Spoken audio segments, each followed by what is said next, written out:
नमस्कार मु आपणकर मधु स्वागत करुच्ची आपनको जीवन जिज्ञासार आउ एक नूतन अध्याय को तेज निहाती भाव में आज एक सुंदर जिज्ञासा रही जो जिज्ञासार उत्तर आम समस्त को मिल आम सहित अच्छा ज्योतिर्विद वास्तुविद पंडित चित्तरंजन महापात्र। नमस्कार आपको अनेक अनेक स्वागत। नमस्कार। तेज आज वास्तु को लेकिन ही टिके चर्चा करबा। घर विभिन्न प्रकार कोण रही है वास्तुशास्त्र हिसाब से अग्नि कोण जदि सीढ़ी रोची केउ प्रकार वास्तु दोष देखा दे था अग्निकोण रे सीढ़ी रहिले कौन सब प्रभाव पड़ी था? देखो वास्तु अनुसार घर करवा वास्तु नियम मानिक घर कले आमको वास्तु रे जो वास्तु हम रहिबा से वास्तु आम सुख शांति भोग करने को पड़ी था आमको निश्चित भाव में आम सदा सर्वदा वास्तु नियम को मानी घर करने निहाती आवश्यक अटे। बृहस्थ वास्तु शास्त्र अच्छी लेखा अच्छी मत भी वैदिक वास्तु पुरातन वास्तु नियम अनुसार में करवा आवश्यक अटे। सेपरी चारिटा दिग और चारिटा कोण रही विशेष भाव में मुझे प्रायतः जगह देखी मत भी प्राय व्यक्ति विशेष मन भी द्वंद्व सृष्टि करूथो मो घरे बा मोर कौन जो वास्तु नियम अनुसार अग्नि कोण न मानी वास्तु नियम न मानी अग्नि कोण यदि सीढ़ी करिछन्ते अग्निकोण कहले पूर्व और दक्षिण कोणर मझीटा को आम अग्निकोण कहवा। जदि अग्निकोण रे सीढ़ी रुहे विशेष भाव में को प्रकार समस्या सृष्टि करे आम से विषय आज आलोचना करवा। जदि अग्निकोण रे सीढ़ी रुहे कौन सी घरर अग्निकोण सीढ़ी रहिले विशेष भाव में पुओ झील मानकर से घरे रोकवा पुओ झील मानकर विवाह विलंब सृष्टि करे बा विवाह विलंबटा लेट मैरेज करे।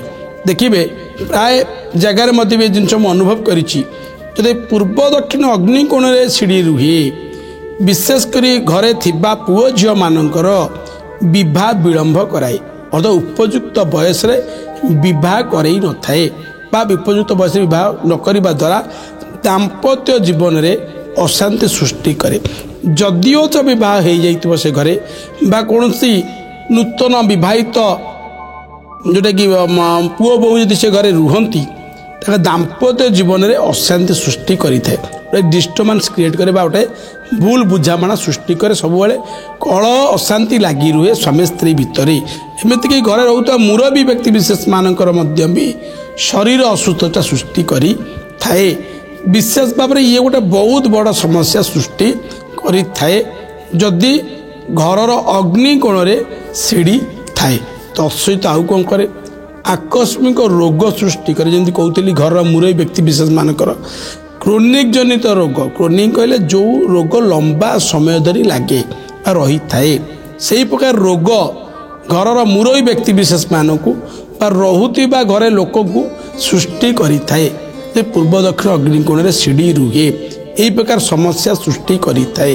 तत्सहित आउ सबुठु बड़ जिनस गोटे कही रखी गोटे घरर उपयुक्त उन्नति रे बाधा सृष्टि करे पूर्व दक्षिण अग्निकोण रे सीढ़ी रुहे उपयुक्त उन्नति जमी कह गोटे घर को डेभलपमेंट गोटे प्रतिबंधक सृष्टि करें यदि वास्तु अनुसार आप न करी पूर्व दक्षिण अग्निकोण सीढ़ी करें कौन व्यक्ति तो मु मोटामोटी भाव कही रखी सदा सर्वदा नूतन घर करने को जदि चाहूँगी पूर्व दक्षिण अग्निकोण रे कदापि कौन परिस्थिति रे सीढ़ी करंतु नहीं। एत सहित आउ गोटे जिन कही रखी ये उपयुक्त स्थान ताले कौटा दक्षिण पश्चिम नैऋत्य कोण करें नथिबे ता नथिबा स्थल उत्तर पश्चिम वायुकोण करें।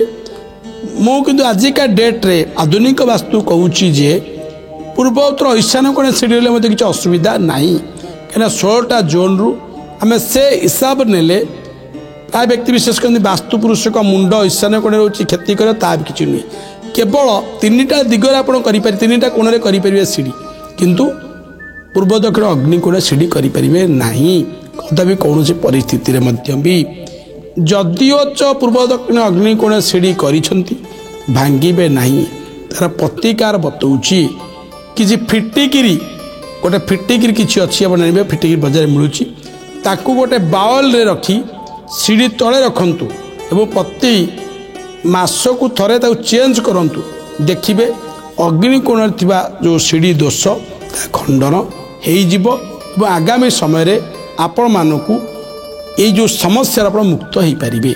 अनेक अनेक धन्यवाद आपको। निहाती भाव में वास्तुशास्त्र अनेक महत्व रही ताको अनुसरण करके ही आम वास्तुशास्त्र को देखिकी ही आम घर सबकि करवा आवश्यक।